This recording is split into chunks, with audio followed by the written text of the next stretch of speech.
Good morning, friends. Michelle here with Halfway Homestead, and I don't know if I've ever said this before, but I am in mid-Missouri, and I am not sure of the zone, but it is hot, and lots of rain, crazy amounts of rain. And I know later in August, I'll be hoping for rain, but right now, although I'm thankful for the rain, it is causing a little bit of a problem. So let me show you what's happening in the garden today. We're going to do a little bit of harvesting. I'm going to show you what's struggling and what is doing quite well. So right here next to me, I have the Lisboa cucumbers. This is one of the things that it's really cranking out the fruit, the cucumbers, but the plants themselves are struggling big time. I'm going to go ahead and harvest what's ready. Look here, okay? And I probably will start another batch of pickles today. These are so good for pickling. I do a 14-day pickle. Right now inside I've got a sweet batch and a dill batch going. Let me get in there to that one. I do a lot of gifting with the pickles. My husband really enjoys the sweet pickles, and I use his grandma's recipe for that. And then, that vine's coming down and getting me. Put it back up there. And then other members of the family really enjoy dill. And so I always do at least one dill batch. The dill batch, I really just alter the sweet recipe to accommodate for the dill, and it works out really well. Stupid Japanese beetles. I actually have a couple different recipes I do for dill. The 14-day is my favorite, although the refrigerator pickle recipe is definitely the fastest. So I'm going to go ahead and take a couple more off of here, and I'll show you up close what the plant actually looks like. Make sure I'm not missing any that need to be picked. Okay, I'm going to bring you in closer and let you see what this looks like.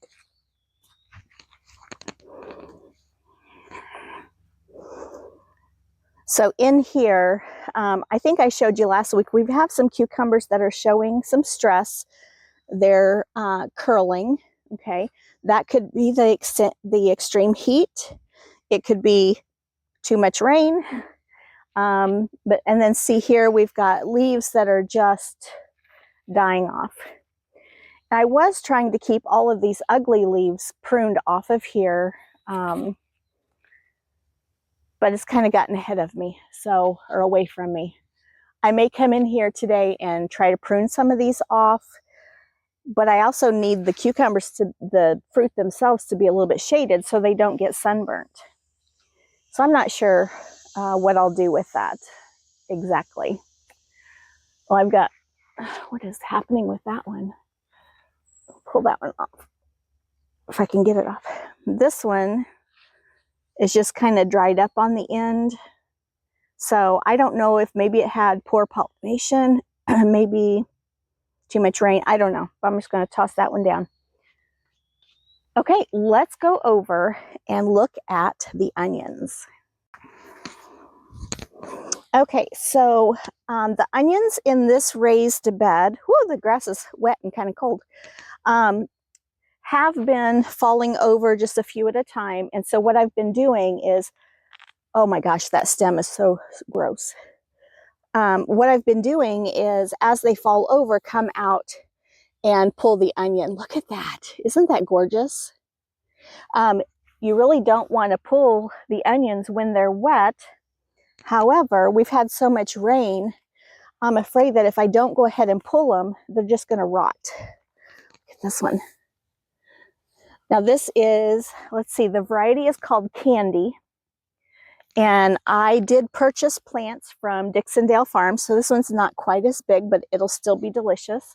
And these are a sweet yellow onion. Look at that. So I'm going to go ahead and pull all of the onions out of this bed. and get it ready to be flipped. So there's another little one, but that's okay. They're delicious. One of my favorite parts about gardening is being able to share with neighbors and friends and family. And there's another nice one. This last weekend, we had a poolside cookout at my sister's, which, thank you, Amanda. It was such a good time. Love time with family. And I was able to take a bucket of kale. Look here, another big one. And some onions to share. So my favorite part about gardening is sharing, is what I was trying to get at. Okay, this is the last one, I think, in this bed. Okay, here we go.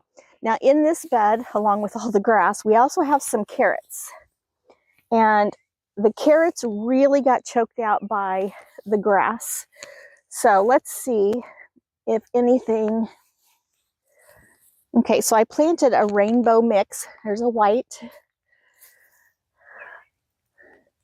And, well, that one's just puny. It's an orange, little bitty.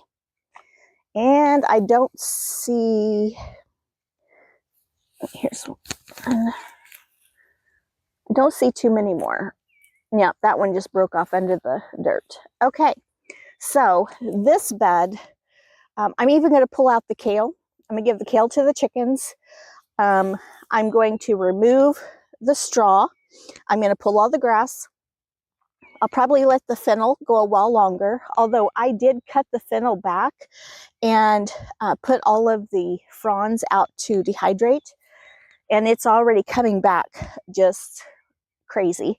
I'm probably going to do another round of carrots in this bed. The bed behind me, let me turn you guys around over here. So over here was all the golden beets, grass in there. I replanted with red beets, and they are coming up. There's also carrots in here. Let's see if we can find a good one. Oh, another white one. I'm not quite ready to flip this bed yet. I want to give these carrots a little bit more time. Well, there's a nice orange one there. It's short, but it's a good one. Let's do one more. Oh, there's some purple. There we go. I love the purple ones. And when you cut them open, they're orange on the inside. So I'm going to let these carrots go a while longer. Oh, I'm dirty and wet. And probably when I take out these carrots, I will probably plant more beets. But we'll see. I don't know. Here on the trellises, things are going really well, with the exception of those cucumbers on the trellis over there. So on this one, we have the honey nut squash. We have some beautiful little fruits coming on, and they truly won't get much bigger than that. There's a bumblebee in there helping me pollinate, doing a great job. And the honey nuts have definitely reached up all the way to the top. And instead of crossing over, they're kind of coming back down. So I could redirect that, but it's already grabbed on with its tendrils, so I'm going to leave it alone. On this side, we have the tromboncino, which is what I'm using for a zucchini replacement. It's climbing very nicely. I need to redirect that one. And it is putting on blooms. Now, I don't yet see any fruit, but that's okay. It's just getting started. Let me take one of these bottom clips up here. Help this guy stay up there. The tromboncino, I have found that it has needed a lot of help with climbing. It gets a little bit and then it just wants to fall over, and it's got tendrils.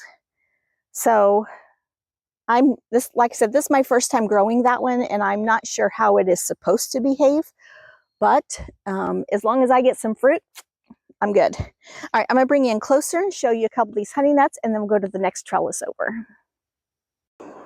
Okay, right there is the biggest honey nut that I've got on here so far. And then we come up, and here's one. Let's check out these bumblebees. Hello, darling. Thank you so much. Okay, now we're gonna move over to this other trellis, which is also loaded with bees. I'm so happy about that. For the first little bit of garden season, I didn't see any bees, and that really had me worried. Get up there, friend. I want you guys climbing up, not falling down.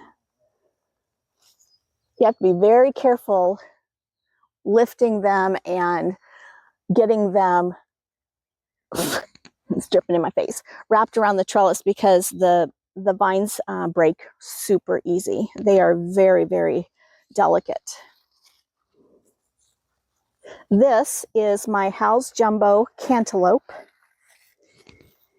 And, oh, I'm gonna have to get a clip to put you up there. Okay, I do have one cantaloupe here that I have in a hammock of sorts. Woo! That. So I ran into that solar light, and cold, wet water went down the back of my neck. Whew. A little bit refreshing. Okay, so here is my first cantaloupe. I've got it in a hammock because these get quite large, and I don't want them to get so that they fall off prematurely. So one great thing about growing cantaloupe is when a cantaloupe is ripe and ready to be harvested, it detaches itself from the vine. So there's no guessing about when something is ready or when the cantaloupe is ready. It's the only fruit I know that does that. There may be others and I'm just not aware, but the cantaloupe will detach itself. And so I want to give it as much support as I can until it is actually ready to do that. Here is, oop, you can't see it. Let me turn you around. Come closer. Here's a little one. Okay. I'll need to get a hammock on that one pretty soon. There's another one in here that has some bug damage. So I'm going to keep an eye on it. If that bug damaged spot gets to looking worse, then I'll probably go ahead and pull it off of there.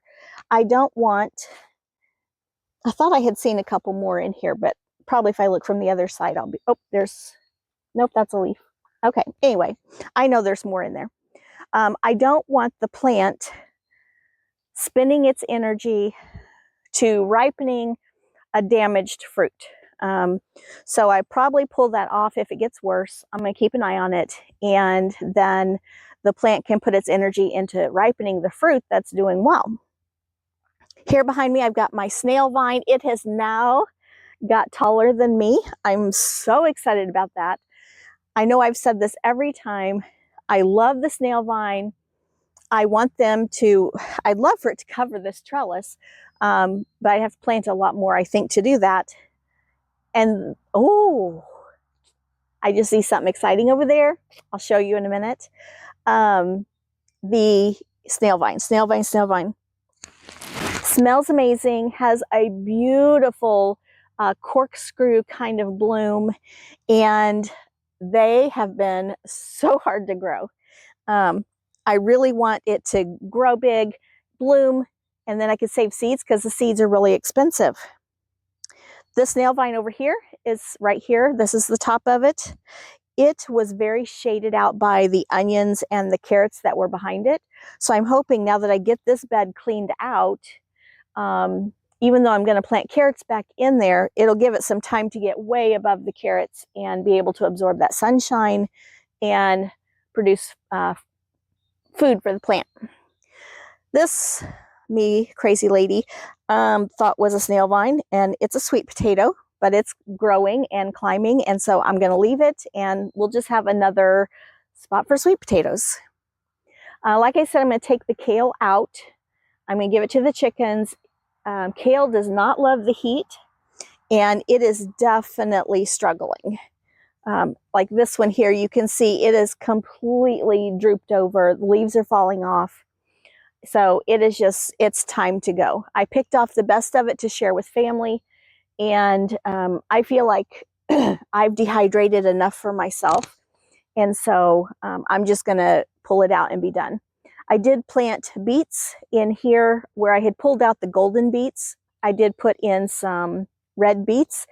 They are really struggling to germinate. In fact, I only see, let's see, 1, 2, 3, 4, 5. I only see 5 in this whole area, but those were old seeds. And so whenever I tear this bed out to plant the carrots, I may just go ahead and cover this area with carrots as well. We'll see. I don't know. Beets really kind of struggle in the heat, and so it would be okay if I didn't do more beets right now.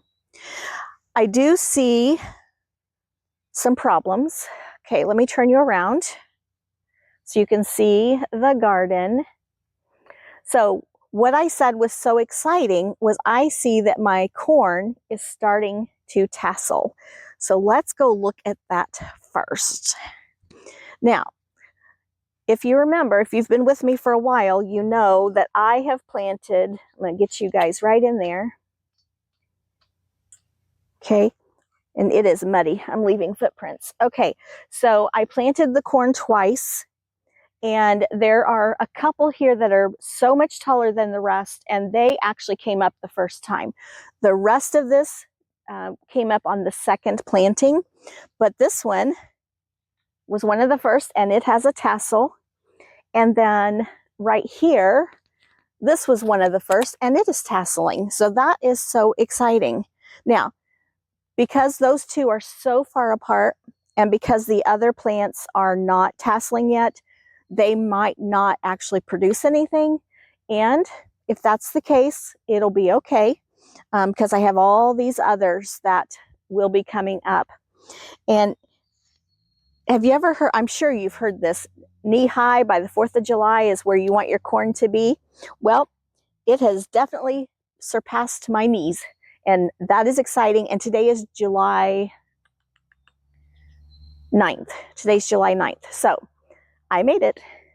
Okay, a problem I see, let me turn you around a little bit, in part is corn, because this first row of corn, it was so sporadic in germination, and then the grass got up in here, and so I don't expect this first row of, I think there's 4 stalks in there, I don't expect it to really do anything, but we'll see. Okay, the onions I see are starting to bolt. Okay, so here, I don't know if you can see this, so I'm going to pull it and show you. I actually see a couple that's doing this. There's another one. So when the onions bolt, they try to put on their flower, okay? And what that does is it signals to the bulb to stop growing. Now, I could come in here and just pop off the flower and let the onion grow a little bit longer. But because of the rain, because of the heat, I'm going to go ahead and pull the ones that are bolting, and they're probably going to be a smaller bulb, but that's okay. They're still delicious, and they will still feed my family. So I do see a few of those. Let me go grab a couple more. Straighten you guys up a little bit. Okay. All right. Where was that other one? Okay, here's one that's bolting. So yeah, it's a smaller bulb, but that's all right. And then next to it are 2 that have fallen over. Ooh, that's a big one. Nice. Actually, there's 3 here that have fallen over. That one's teeny tiny. All right, let's see. There was another one. Okay, I'm going to throw these out there because right here are some more that have fallen over. Those are nice size onions. Now, these could have fallen over because of the intense wind that we had recently. But now see, this one has bolted, but it looks pretty good. Let's see. Ouch. All right, there's a few more at the other end I could go ahead and pull out. They're leaning, but they haven't quite fallen over yet. Okay, here beside me I have my sweet potatoes and Riley's potatoes down there. We have green beans at the other end, which we will look at when we get down there. Now, this is a big change from last week. So last week, if you remember, if you were with me, this was the potatoes and grass and weeds and just a huge, huge mess.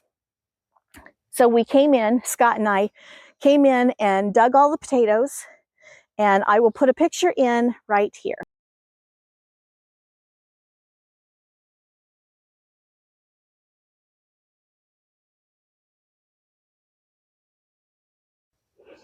Okay, we got 73 pounds of potatoes. One potato alone weighed 1.7 pounds. And it was so exciting because that was the first one that Scott pulled up out of the dirt. Now, I planted Yukon Gold and Pontiac Red. If you look at the size of the potatoes and the number of potatoes per plant, the Pontiac Red way outperformed the Yukon Gold. I planted more Yukon Gold because that's typically what we like to eat. And when I buy potatoes at the store, Yukon Gold is what I buy. So I might reconsider that for next year and plant more of the reds. I don't know, we'll see. But I can hear those beetles behind me on the beans. So we came through, we dug the potatoes. Scott spent lots of time out here pulling grass, and then he came out with the big tiller, got it all tilled up, and I came through and I planted 2 rows of drying beans. It was a mixture because I had I think I had 3 or 4 partial packets of seeds. So it's a variety of different kinds. And which is good because whenever I can our dry beans, I like to mix them and do just a mixed couple of jars. I really enjoy that. And oh, dill. I had a packet of dill, and so here at this end, I went ahead and put in some dill. Now, we have gotten copious amounts of rain since I did that. And I hope that the rain did not wash away my seeds. Yes, I buried them, but the rain was coming down so incredibly hard that I know it can and has before moved seeds. So we'll see how it goes. I stuck this tomato cage in here at the end just to mark that there is something planted. Zinnias are looking lovely. They're starting to bloom. And then over here, I did pick a couple peppers because they were getting sunburnt. And I can see that this one, I need to give some support. It's kind of trying to lay over. Let me get that grass out of there. But I've got bell peppers. I have, let's see, Advarsky. I have Notapeno. And then down past the nasty broccoli, I've got golden, let's see, Pippin's Golden Honey. So it's a snacking pepper. I've never grown that one before, but I'm excited to get those because I love snacking peppers. All right, let's look closer at the tomatoes and the beans. So the tomatoes and the beans are doing well. Scott did come out and retrieve a hornworm, nasty things. Okay, so here's I do think it may have been a mistake to put my tomatoes and beans together because the beans are really overshadowing and taking over the trellis, shadowing the tomatoes. So every year in the garden is a learning experience, and that may be what I've learned this year, not to put my tomatoes and beans together on the same trellis. Okay, so I also have honey nut squash on this trellis. I had an extra plant and I just stuck it here in the middle where the beans did not come up. And so it's even spreading out and shadowing some tomatoes. I do see that some of the tomatoes have some yellowing on those lower leaves, but like I said, we've had so much rain. So I need to come through and prune the bottom part of the tomatoes. The beans are everywhere.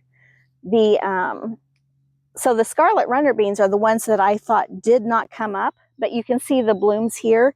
There was at least one that came up. And last year I had scarlet runner beans and they never produced anything except blooms. They were beautiful, but there was never even one bean. So I'm not expecting great things from these except that they're very pretty. More beans, more tomatoes being shadowed. I'm going to turn you around.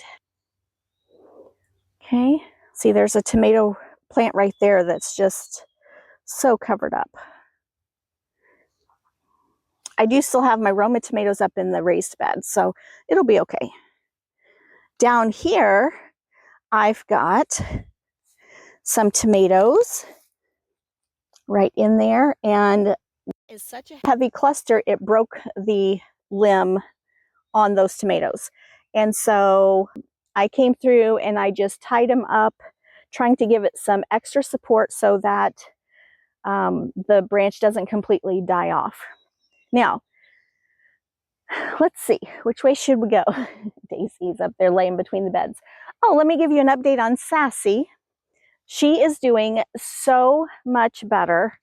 I really just think maybe she had a cold or some allergies because, oh, those blasted deer, they have eaten my raspberries. Let me show you this. Turn that around. Look at that. They have absolutely stripped these plants. There's some little berries on there. Okay, I may have to put cages around those. Let's look over here real quick. These raspberries, I've picked several, but they are definitely struggling. And oh my gosh, look at all those blackberries. Okay, I will get out here with a container and get those picked. So let's walk back up this way. And so anyway, I think Sassy had a cold or allergies because it's as if she has lost her voice. Her meow is just so pitiful and very quiet, but she's feeling much better. She's eating and she's been playing, and yeah, so much better. I do think she lost a lot of weight in that short, what was it, 3 or 4 days, but she is definitely on the mends. So I've got yellow squash, which, let's see if there's anything happening in here. Oh, yep, there is a little fruit. I don't know how the squash vine borers did not get this one, but so far it's doing okay. The squash vine borers took out 2 yellow squash plants and at least one of my pumpkins. And I thought it was going to take out that other pumpkin, but it kind of seems like it's bouncing back. So I'm not sure, but look, there's a little pumpkin right there. Okay. So maybe it'll do okay, I'm not sure. And then my volunteer sunflower, excuse me, and I want to show you the beans. Okay, so let's get in here. It's so muddy. I'm sinking. Do we have any beans? I don't see any yet. There's some baby beans, okay, but lots and lots of blooms. So we'll be picking beans before too long. Okay, I'm gonna step back out of here before I sink completely. And I want to show you this asparagus. I don't know if the camera will pick it up, but this morning there was a lot of fog, and the fog has settled on the asparagus and it's just glistening. It looks so pretty. More beetles. Yuck. So pretty. Good morning, sweet Daisy. How you doing? She's too tired to talk. So back up at the raised beds, the popcorn is doing well, although the wind that we've had has knocked a few of them over. I tried to come out and kind of stand them back up and prop some dirt around them, but they have fallen over again. And that was just a couple. So I think they'll be okay. And then in this bed behind the struggling cucumbers, I have my Roma tomatoes, my jalapeno pepper, basil, ground cherries, and then we go on to the cantaloupe. So friends, I am going to take in my basket of cucumbers. I'm going to, I probably have that many more in the crisper inside, so I'm going to go ahead and get another batch of pickles started. And I am going to get those onions laid out somewhere so they can dry. And what else? Pick blackberries.